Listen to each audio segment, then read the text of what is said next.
Bismillahirrahmanirrahim. Assalamu alaikum. Welcome to God Publishers. Our slogan is redefining the geography of education through digital resource for conceptual learning. My name is CP Amin Khan, and today we are going to discuss God Skill of Mathematics Series Grade 3. The unit is for the title of unit 4 is fractions. आज का जो topic है वो हमारा simplifying fractions. Simplifying fractions में देखते हैं तो वो कह रहा है कि टू सिंप्लीफाई फ्रैक्शन, अगर आप एक फ्रैक्शन को सिंप्लीफाई करना चाह रहे हैं, find the largest number that can divide evenly into the both numerator and denominator. तो कह रहा है आप एक ऐसा लार्जर नंबर फाइंड करें जो कि न्यूमिनेटर डिनोमिनेटर को एग्जैक्टली डिवाइड करता हो. Consider the fraction 3/6 can divide evenly in both 3 and 6. तो वो कह रहा है कि जो 3/6 नंबर है उसमें जो 3 जो है डिजिट है 3 और 6 को वो इक्वली डिवाइड कर रहा है. ठीक है, in the simplest form for 3/6. तो अगर हम 3/6 को सिंपलेस्ट फॉर्म में डिवाइड करके हमें क्या दे रहा है 1/2. 3 1 3 and 3 2 6. तो 1/2 हमारा सिंपलेस्ट फॉर्म आ जाएगी. Consider the following fraction strips. कहता है आप फॉलोइंग फ्रैक्शन स्ट्रिप्स देखने हैं. तो यहाँ वो कह रहा है कि दी हुई आपको फ्रैक्शन की दी हुई 6/10 रेड है और इधर 3/5 रेड है. तो इसमें हमने क्या किया कि इसमें जो ग्रेटेस्ट जो नंबर है जो डिवाइड करने वाला है वो कौन सा है. 2 is the common factor of 6 and 10. तो हमने ऊपर और नीचे हमने क्या किया कि 2 से डिवाइड करवा दिया. 6 को 2 पे डिवाइड किया तो 3 आ गया, 10 को 2 पे डिवाइड किया तो 5 आ गया. To get an equivalent fraction, कहता है अगर आप इक्विवेलेंट फ्रैक्शन हासिल करना चाह रहे हैं, divide the numerator denominator the fraction by common factor. तो न्यूमिनेटर और डिनोमिनेटर को कॉमन फैक्टर के साथ आप डिवाइड कर दें तो आपकी सिंप्लीफाई फॉर्म आ जाएगी. एग्जाम्पल 6 में हम कह रहे हैं divide two find the fraction equivalent 12/16. ठीक है, 12/16 को हमें वो कह रहा है कि इक्विवेलेंट फ्रैक्शन फाइंड करके दें. अब मैंने देखा कि 12/6 का जो कॉमन फैक्टर है वो मेरे पास हाईएस्ट कॉमन फैक्टर उसमें क्या है 4, क्योंकि 4 के ऊपर 12 भी आता है और 16 भी आता है. तो मैंने सिंपल क्या किया, मैंने उसको ऊपर भी 4 से डिवाइड कर दिया, मैंने उसको नीचे भी 4 से डिवाइड कर दिया.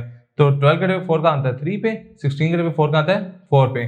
तो मैंने क्या लिख दिया कि 12 जो इक्विवेलेंट फ्रैक्शन जो इसकी हैं देखें, उसने इक्विवेलेंट फ्रैक्शन में हमें निकाल के दिखाई हुई हैं जो कि इधर अगर हमने इसको अगर हम 2 पे भी डिवाइड करें 2 भी आ रहा है, लेकिन हमने हाईएस्ट कॉमन फैक्टर देखना होता है जो कि हमारा क्या था 4. तो हमने 4 के हिसाब से किया तो हमारी लोएस्ट फॉर्म क्या आ गई 3/4. अब क्या find the lowest term fraction equivalent to 30/45. अब वो कह रहे हैं इसकी 30/45 की निकालनी है. तो 30/45 की हम देख रहे हैं no common factor greater than 1 से बड़ा कोई कॉमन फैक्टर इसमें आ नहीं रहा.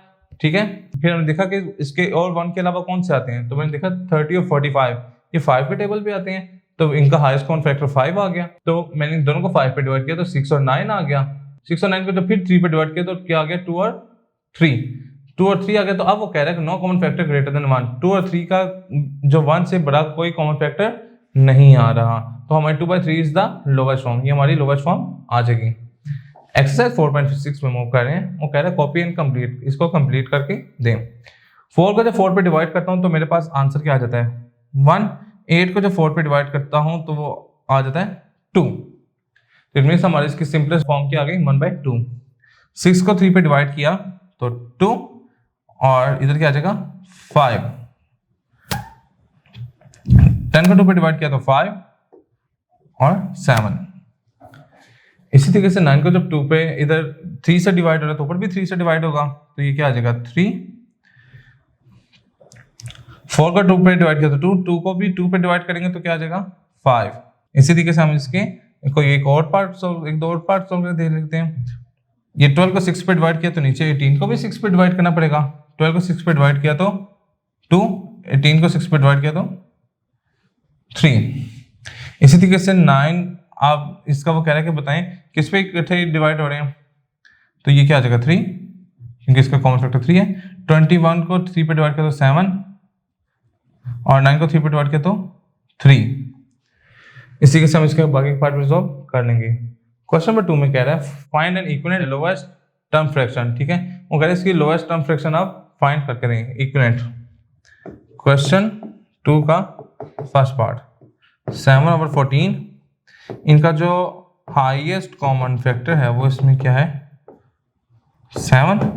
तो मैंने 7 को भी 7 पे डिवाइड कर दिया और मैंने 14 को भी 7 पे डिवाइड कर दिया. तो ये 1/2 ये इसकी लोएस्ट फॉर्म का आंसर आ जाएगा। इसी तरीके से हम कोई और करके देखते हैं। लेट्स सपोज क्वेश्चन नंबर 4 करके देखते हैं। 8/10, 8/10 का जो हाईएस्ट कॉमन फैक्टर जो है वो हमारे पास क्या है, 2। तो मैंने 8 को डिवाइड कर दिया 2 पे और 10 को भी डिवाइड कर दिया 2 पे, तो ये 4 आ जाएगा और नीचे क्या आ जाएगा 5। तो इनका ग्रेटर देन 1 कोई भी कॉमन फैक्टर नहीं है, तो ये हमारी लोएस्ट फॉर्म में आंसर आ गया। इसी तरीके से हम एक और क्वेश्चन 12 करके देख लेते हैं। 9/27, इसका हाईएस्ट कॉमन फैक्टर क्या है 9। तो मैंने क्या किया 9 को डिवाइड कर दिया 9 पे, 27 को भी डिवाइड करूंगा 9 पे, तो 9 1 द 9 और 9 3 द 27। तो ये हमारा रिक्वायर्ड आंसर आ गया। इसी तरीके से हम इसका बाकी का पार्ट भी सॉल्व कर लेंगे। जी फ्रेंड्स, तो उम्मीद है आपको आज का लेक्चर काफी अच्छे से समझ आ चुका होगा। इन चैनल नेक्स्ट लेक्चर में मुलाकात होगी। गौर पब्लिशर ज्वाइन करेंगे। शुक्रिया, अल्लाह हाफिज।